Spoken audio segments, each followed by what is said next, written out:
তোমার গোপাল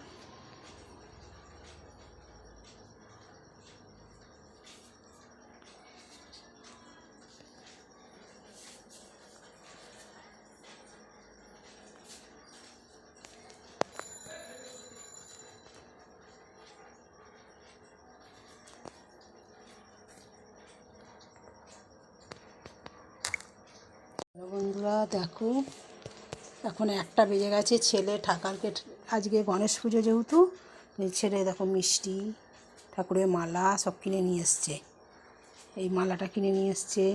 ঠাকুরকে মুছে টুচে নাহলে হয়, ও বাবা কাজে যাবে, তাড়াহুড়ো করছে। আমি বললাম রাখো, আমি পরে দিয়ে দিচ্ছি। দিয়ে এই যে এখন পুজো দিয়েছে। এই দেখো এমনি কাগজের মালা নিয়ে এসছে, তো যার জন্য আমি এই যে গাঁদা ফুল দিয়ে দিয়েছি ঠাকুরের মাথায় মাথায়, আর পায়ের কাছে 2টো দিয়েছি। এই যে মিষ্টি দিয়ে দিয়েছি প্লেটে। এই যে গণেশ বাবাকে সাজিয়ে দিয়েছি ফুল দিয়ে, মালা দিয়ে। দেখো কত সুন্দর লাগছে বাবাকে। গণেশ বাবা, পেট্টি ডাবা, পায়ের তলায় ইঁদুর। দেখো কেমন লাগছে একটু তোমরা জানাবে গণেশ বাবাকে। আমার শ্বশুরের নামও গণেশ ছিল, এখন উনি গত বলে তাও নাম বলছি। চলো বন্ধুরা, টাটা। আর এদিকে এই দেখো, ও পুজো করে গেছে খানিকটা। এই যে সব পুজো করেই গেছে, ঠাকুরকে মানে সেবাও দেওয়া হয়ে গেছিলো। আমি তুলে সব বাসন টাসন গুছিয়ে ধুয়ে নিয়ে এলাম। এবার এই গোপালেরও সন্দেশ এনেছে, গুরুদেবের সব ঠাকুরেরই সন্দেশ নিয়ে আসছে। এই দেখো, কিন্তু তো আমি বলতে ভুলে গেছি, তো দেওয়া হয়নি, যার জন্যে।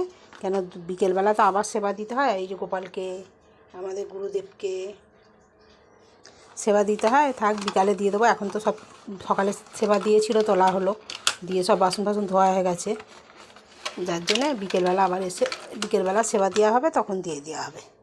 আর এখন ওই জন্য গণেশ ঠাকুরকে দেওয়া হয়েছে সাজিয়ে গুজিয়ে। কেমন লাগলো তোমাদের ভিডিওটা জানাবে।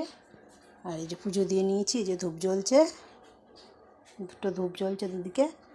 আর এই দেখো গোপাল ঠাকুরের মালাটা পরিয়ে দিলাম, স্নান করালাম, করিয়ে পরিষ্কার করিয়ে ওনাকে মালাটা পরিয়ে দিয়ে সাজিয়ে গুজিয়ে বসিয়ে রেখেছি।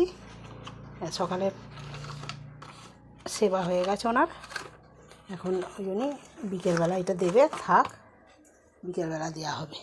তো সব মিলিয়ে এই যে মায়ের একটা মালা নিয়ে